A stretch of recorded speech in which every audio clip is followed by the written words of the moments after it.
그 다음 51번째. 좀 알고 갱힐후. 어렵다. 그죠? 갱힐후입니다. 이것도 처음 들어보실 겁니다. 갱힐후. 갱힐후. 그냥 명사입니다. 갱힐후라고 하는 명사인데, 후자는 뭐 아시다시피 제후할 때 후자 아닙니까? 갱힐이라고 하는 이름을 가진 제후를 얘기를 합니다. 제가 누차 말씀을 드리지만 고사성어 공부에서 방점은 어디다가 찍어야 되는가? 고사에다가 찍어야 된다. 글자를 많이 아시는 것도 중요하지만은 글자만 알아가지고는 고사성어가 가지고 있는 참된 묘미와 또 다양한 정보를 익힐 수 없다. 고사를 알아야 된다. 이 갱이로도 마찬가지입니다. 사마천사기 초원왕세가라고 하는 곳에 나오는 단어인데요. 여기 또 유방, 고조 유방의 젊은 날 일화가 있어요. 한고조 유방은 젊은 날 호주색, 사마천이 호주색이라고 했습니다. 술주하고 여자 밝히는 순날 건달이었습니다. 그러니까 나가 돈 벌어 오는 것도 아니고요. 늘 저작거리에 나가가지고 친구들하고 술 마시고 여자 색시집이나 찾아다니는 그런 아주 건달 중에 건달이었단 말이에요. 그러니까 집안에서도 완전히 천덕꾸러기였어요. 어떤 일이 있었냐 그러면 친구들 잔뜩 데리고 와가지고 형님 집에 가가지고 형님 집에 있는 음식을 뺏어 먹는 게 일이었어. 음식을. 그럼 누가 그러면 제일 싫어하겠어요? 그죠? 형님의 부인, 그죠? 형수 싫어하잖아요. 한신도 잘 아시다시피 젊은 날 마땅한 생산 직업을 갖고 있지 못해가지고 정장 거설에 있는 친구 집에 맨날 아침마다 찾아가가지고 아침밥 지어놓으면은 그 밥을 뺏어 먹었잖아요. 그랬더니 친구 부인이 한신이 맨날 아침마다 와가지고 밥 뺏어 먹는 게 미워가지고 새벽에 일어나가지고 밥을 지어가지고 이불을 뒤집어 쓰고 애들하고 밥을 먹어 치웠다는 거 아닙니까? 신취요식이라고 하는 또 사자성어인데요. 나중에 또 소개해 드리도록 하고요. 아무튼 이 건달인 유방도 허구한 날 형님 집에 가가지고 형수한테 형수 나왔어. 그리고 집에 있는 먹을 것 좀 내놓으라 이거죠. 주로 이제 옛날에는 뭐 쌀밥 같은 거 이런 것들이 이제 풍족하지 못했기 때문에 죽을 많이 끓여 먹었던 모양이에요. 이 죽을 뜻하는 단어가 갱입니다. 갱.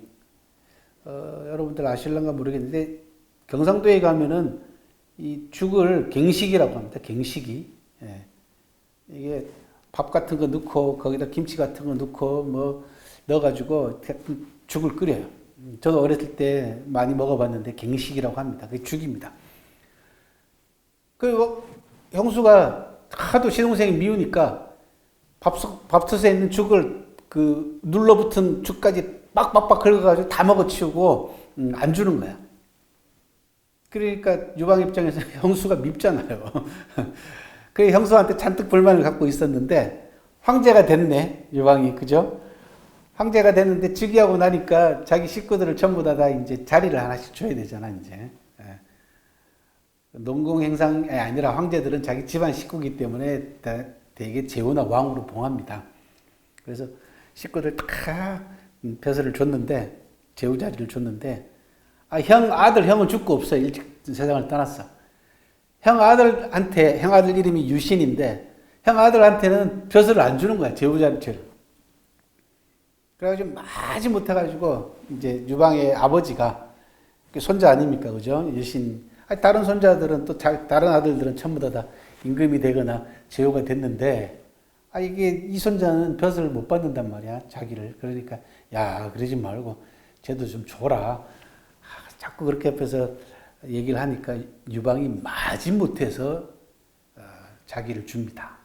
자기를 주면서 갱힐후라고 하는 이름을 갖다 붙였단 말이야. 응? 갱자는 죽이잖아요. 그죠? 힐자는 뭐 여러 가지 해석이 있습니다만은 죽 다 먹어버렸다. 그런 뜻이라고 하는 사람도 있어요. 다 먹어버린 죽이란 뜻이에요. 저게. 그러니까 뭐 좋은 이름 갖다 붙여도 모자랄 텐데 이게 얼마나 뒤끝이 대단했으면 조카한테 자기를 주면서 야 너는 이제 죽제우다 그런 얘기잖아요. 다 먹고 난 죽. 참 좋게 얘기하면 유머감각이고 안 좋게 얘기하면 조롱기인데요. 이 갱힐후라고 하는 단어에서 제가 느끼는 건 뭐냐면 중국 사람들이 가지고 있는 아주 고유한 은혜와 원한에 대한 은원관입니다. 은혜와 원한에 대한 은혜와 원수, 원한에 대한 아주 뿌리 깊은 뒤끝 이런 부분들을 유방에게서도 확인을 할 수가 있습니다. 유방이 뒤끝이 어느 정도로 대단했냐 그러면요. 유방이 옛날에 이제 젊은 날 그 친구들이 어떻게 소개를 해가지고 정장이라고 하는 오늘날로 이장배설 같은 걸 했었어요. 그러면서 이제 사람들을 데리고 저 수도 함양으로 술자리를 하러 갑니다. 이제 노역 봉사를 하러 가는데 친구가 이제 먼 길을 가니까 이제 유방의 고향은 오늘날로 얘기하면 강소성 폐연이라는 곳입니다. 그러니까 수도 함양까지는 수백 킬로 떨어져 있거든요. 그러니까 먼 길을 가니까 약 가면서 술 좋아하니까 술도 좀 사 먹고 하라고 이제 쉽게 얘기하면은 전별금을 주는 거예요. 이제 돈을 주는 겁니다. 약간씩 봉투에 넣어가지고. 그때 제일 친구들이 힘든 게 뭐냐면 이게 얼마를 주면 좋을까? 이거 아니에요. 그죠? 그런 고민들 해보신 적 있잖아요. 그죠? 뭐 결혼식이라든지 이런 때 축하금 같은 거 줄 때 이게 얼마 주면 적당할까? 그럴 때 누가 나서가지고 야, 우리 일률적으로 얼마로 통일하자 그러면 제일 좋은 게 그거야. 그랬더니 모두 다 오늘날로 얘기하면은 한 3만 원 좀 넣었나 봐요. 그죠? 예를 들어서 300전을 전부 다 넣어가지고 일률적으로 줬어. 그런데 소화만 200전을 더 넣은 겁니다. 그 500전을 준 거죠. 쉽게 얘기하면은. 다른 친구들은 모두 다 300전, 일률적으로 300전을 줬는데 소화만 500전을 더 넣었어요. 나중에 공신 책봉해가지고 상을 주면서 어떡한 줄 아세요? 소화에게 땅을 쉽게 얘기하면은 2만 평 더 줘요. 그러면서 뭐라고 얘기하면 그때 내가 함양 갈 때 200전 더 줬지. 그렇게 얘기를 합니다. 이게 참 뒤끝이 보통이 아닙니다. 근데 이게 단순하게 고조 유방한테서만 나오는 게 아니고 확인되는 게 아니라 중국 사람들이 뿌리 깊게 은혜와 원수에 대한 감정이 강하게 뿌리 박혀 있습니다. 전통적인 중국인의 은원관을 이해하지 않고는 중국 사업이라든지 중국 사람들과의 교류에 있어서 낭패를 보는 경우가 많기 때문에 알아두셨으면 좋겠습니다. 좀 어려운 갱힐후라고 하는 단어를 소개를 해드렸습니다. 52번째 거관수법이라고 하는 네 글자입니다. 거관, 관직에 거처한다 그러니까 관직에 있는 몸으로 법을 지킨다. 굉장히 좋은 단어처럼 들리는데요. 일단 그 내막을 알아보도록 하겠습니다.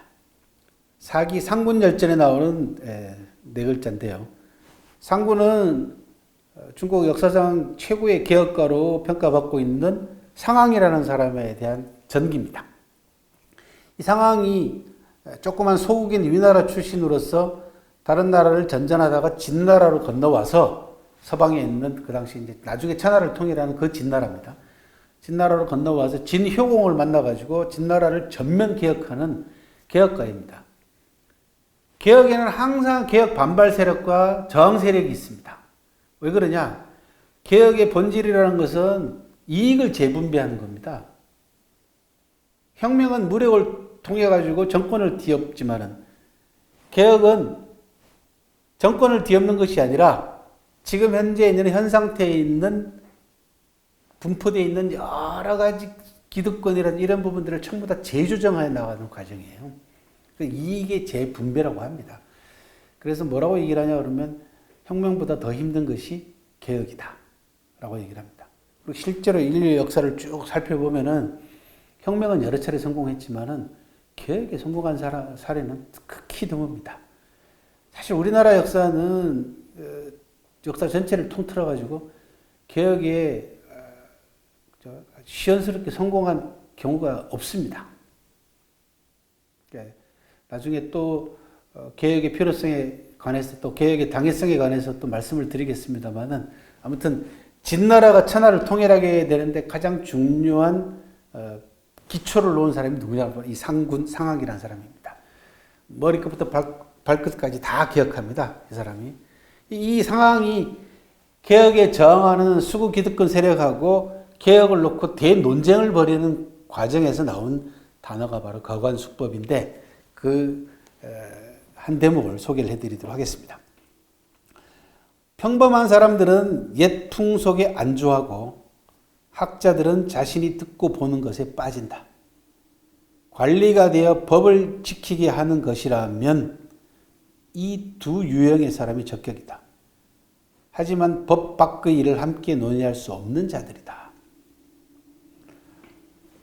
관직에 있는 몸으로 법을 자기 스스로도 지켜야 되고 또 백성들에게 법을 지키게 만드는 것, 이게 당연한 직분이지만 개혁이 필요 없을 때는 뭐 이렇게 하는 것이 옳겠지만은 개혁을 하기 위해서는 이 정도 가지고는 되지 않는다라는 얘기입니다. 그 자리만 지켜가지고는 안 된다라는 것들을 상황이 진나라 효공과 그 다음에 개혁 저항 세력들에게 얘기를 합니다.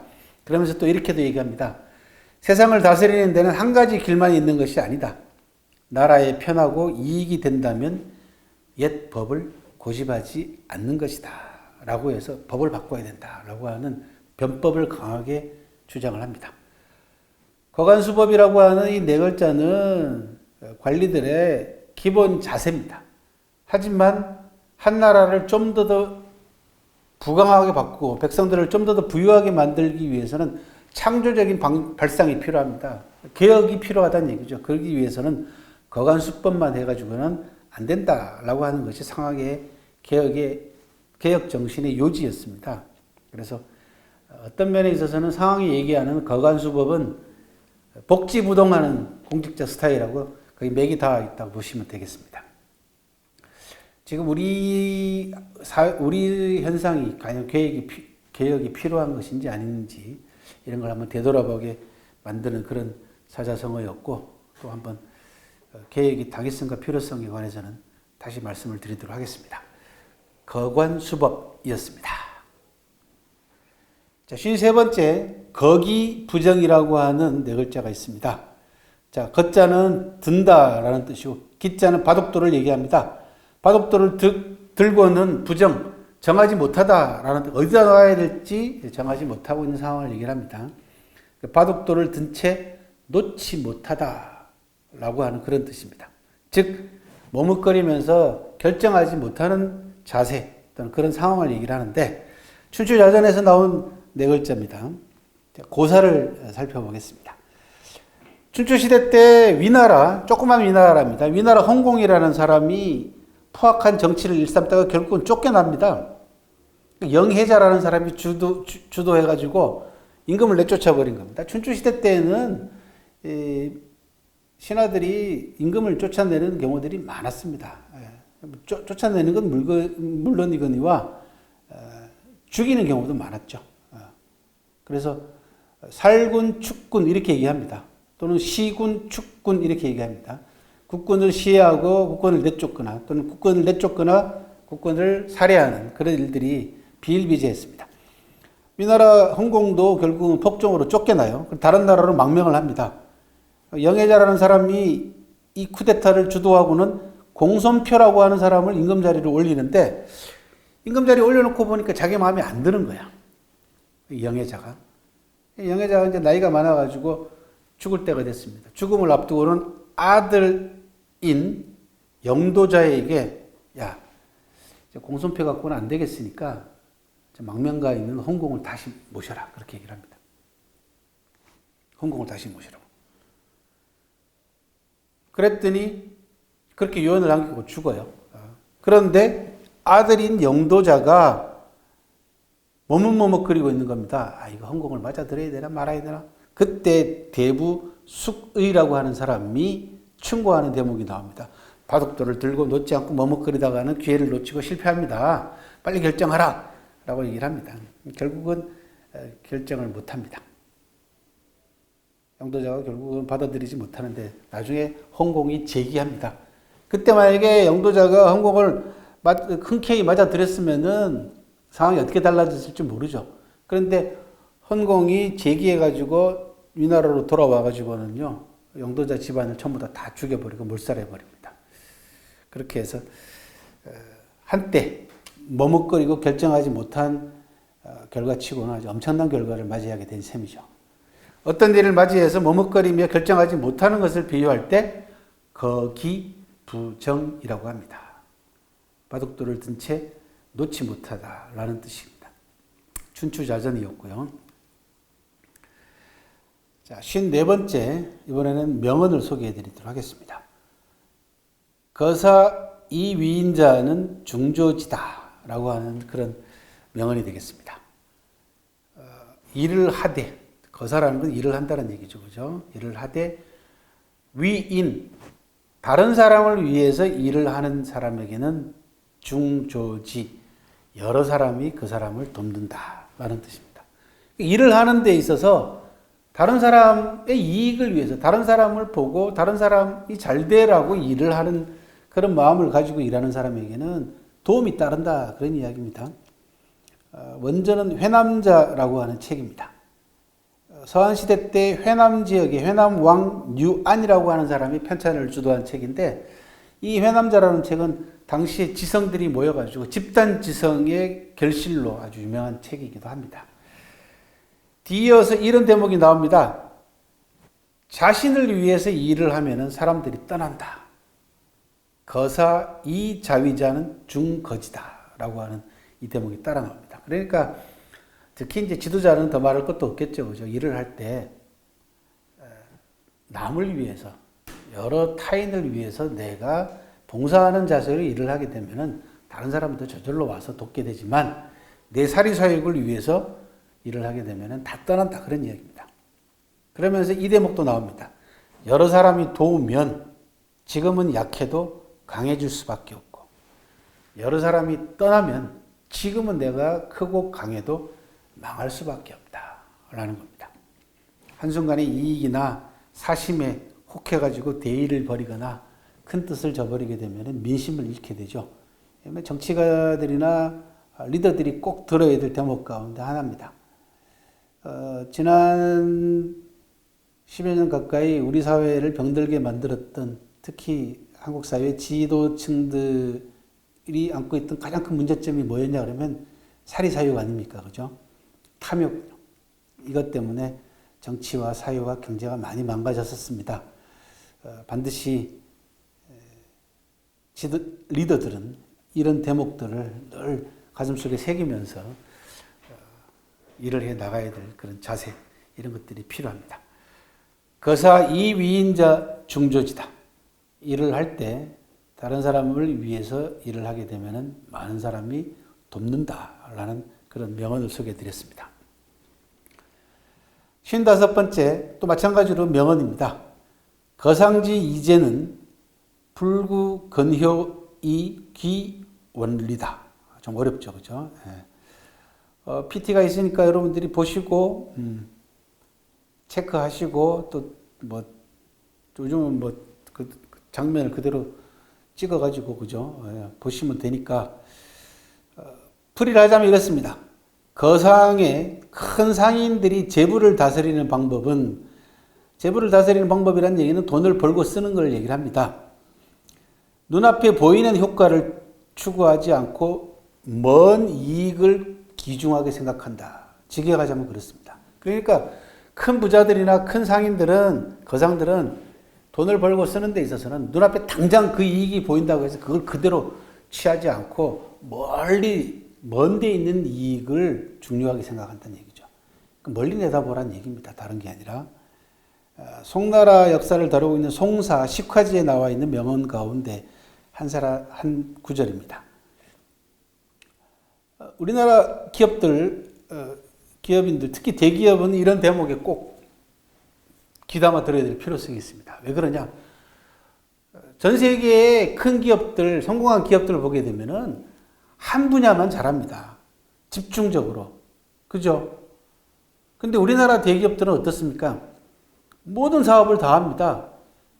심지어, 그죠? 만두 속까지 하지 않습니까? 그죠? 별의별 사업을 다 벌립니다. 골목 상권을 다 침해하고 침투해가지고 조금이라도 돈 되는 거라면 그냥 물불 가리지 않습니다. 그러다 실패하는 경우도 많고, 자기가 잘하는 분야, 한 분야를 집중적으로 해서 세계적인 기업으로 키워내는 것이, 이게 큰 상인들, 큰 기업이 해야 될 일 아니겠습니까? 그죠? 그런 기업들에게 던지는 경고 메시지 같은 겁니다. 큰 상인들이 돈을 벌고 돈을 쓰는 것은 방법은 눈앞에 보이는 효과와 이익에 급급할 것이 아니라 먼 데 있는 이익을 귀중하게 생각해야 된다라는 겁니다. 사마천은 화식열전에서 뭐라고 얘기를 했냐 그러면 1년을 살려면 곡식을 심고 10년을 살려면 나무를 심고 100년을 살려면 덕을 베풀어라. 그렇게 얘기를 했습니다. 화식열전은 부자들에 관한 기록입니다. 사업하는 사람들한테 그대로 돌려줄 수가 있죠. 그죠? 예. 또 한 가지 우리나라의 사회에 만연해 있는 속설 가운데 하나가 뭐냐면 큰 부자는 하늘이 낳는다. 이런 얘기 하잖아요. 그죠? 근데 이거는 근거 없는 속설입니다. 무슨 하늘이 왜, 큰 부자는 왜 하늘이 낳겠어요. 그죠?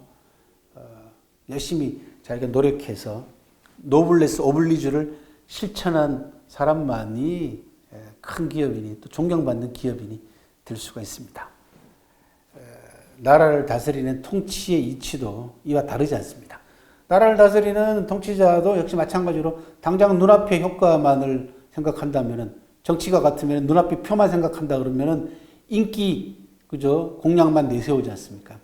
그게 아니라 정말로 국민들의 미래, 그리고 우리나라의 미래까지 생각하는 장기적인 원대한 플랜을 가지고 계획을 가지고 일을 추구해야만이 우리나라가 오래도록 발전하고 또 우리 후손들에게도 부끄러움이 없지 않겠습니까? 상인들의 돈을 벌고 돈을 쓰는 이치에 관한 이야기였습니다만 이건 나라를 다스리는 통치자나 정치가들한테도 그대로 적용될 수 있는 명언이 바로 거상지 이제 불구 근효이 기원리다라고 하는 이 유명한 명언이었습니다.